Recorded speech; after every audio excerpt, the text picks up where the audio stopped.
Thank you. Woody Woodbridge from Pomfret. I hate to tell you this, Woody, but to me it looks like meadow daisy issues, so. Well, it really says merchandising. Oh, okay. And my comment, and my writing, not mine, but Tony, Senator Guglielmo has mentioned at least twice the issue of we need new bodies. I happen to bring along with me tonight the list of lasts, which I won't read. Everybody in this room, I think, knows more or less what a sad position we're in this state. So I'm not going to, maybe I should be talking to the Central Committee, I don't know, but we have here in this district, for instance, the senior senator from Thompson, who is in the newspapers giving money away and all that kind of stuff. And the point I'm trying to make is that in the way in which we publicize things for the election, we have got to figure out a way to bring to the attention of local voters the fact that he's been there X number of years. I don't know, but during that period of time, the state has been going like this. And I'm just trying to get at the more meat and potato side of how the hell are we going to start getting those people changed around. And we all want to do what we can to do that. And anyway, that's all I want to say. So, Woody, was your question, how would we change it?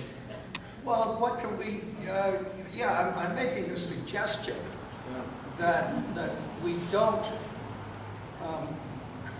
don't promote enough at the local level from the state public relations and advertising the background of the record of some of these people who most people around here don't pay any attention to much because they're getting grants and the guy's a great speaker.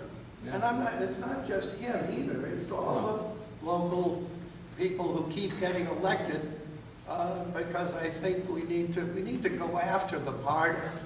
And that's money, and that's a state issue, I suppose, but a state Republican issue. Well, I think, we had a little ray of hope here about 3 days ago. We had a special election. Yeah, I know we did. That's great. Yeah, so we had Collins and Ashford and Wellington. Yeah. And we elected the first Republican in 40 years. That's right. For that seat. And he won 58% of the vote. Yeah.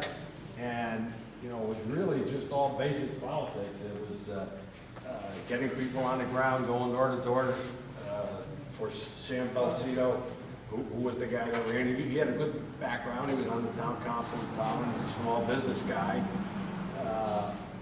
And he got out himself and worked, and the Republicans in Hartford, the House Republican Committee did a great job. And we were able to focus in, and he won it pretty handily. So now the question is that an aberration, or is it the beginning of something big? And I don't know. I'm hoping it's the beginning of something big. I'm hoping that people are finally catching on to the fact that we can't sustain this. You're borrowing so much money to do operating expenses. There's not, there's any woman who runs a home budget knows you can't do that. If you're borrowing money to pay for your food, your gasoline, for your car, your heating oil, how long does that last? Any small business person knows that. You can't do it. And yet we've been doing it for years. And that's why we racked it up to the point where, we got the highest per capita debt in this nation right now. We're number 50, or number 1, depending on how you want to put it. Penny? Yep.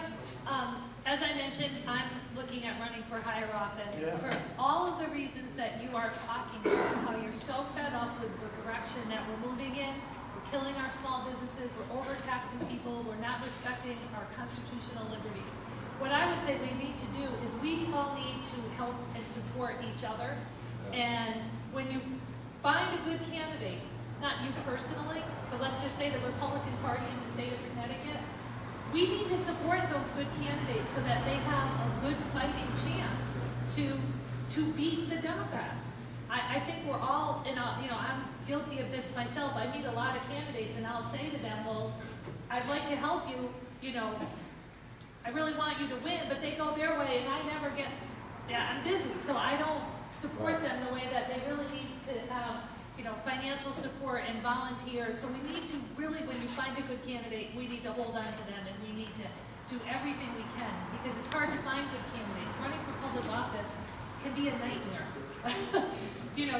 You're abused, and you're, constantly told all the things you do wrong, and seldom do people recognize. I've cast 8,000 approximately votes, 8,000. You're gonna find something in my voting record you don't like. But I've also cast a lot of principled votes that were very difficult, but I believe that they stood up for all of you in this room.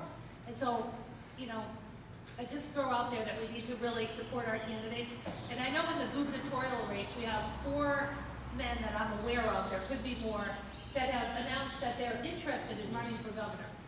I pray that they do not destroy each other before we get to actually fight with the Democrats. And I think we have a history of doing that. So I'm hoping that we will encourage our gubernatorial candidates to not do that. I would add to it that in the 35th senatorial district, I think every rep now, with the exception of 1, is a Republican. And Penny was the first one to win a Republican seat. I believe I was the second one. And then we've gradually gone from there. But it is so critical in the 2014 elections that we win the gubernatorial position and the lieutenant governor's position, and that we return at least 52 state representatives, hopefully many more than that, because we need to have the number to sustain the governor's veto. And if we have that, it makes a huge difference. In 2004, when I won only by 48 votes. And that was quite a squeaker, but I was the 52nd vote, which helped support Governor Rell's ability to ensure that her veto cannot be overridden. That's how tight some of these races are. So one race can make a huge difference. Look, Mike said, 21 years ago, when I started, I had all Democratic state representatives. And now, only Claire Janowski in the Rockville section of Vernon is the only Democrat we have, all Republicans.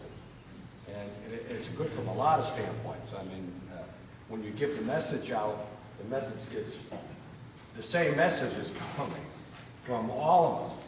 So, it'll amplify the effect. And unfortunately, in other parts of the state, we haven't done as well. And Fairfield County is actually flipped the opposite. It used to be real solid Republican, now it's very difficult. Next question.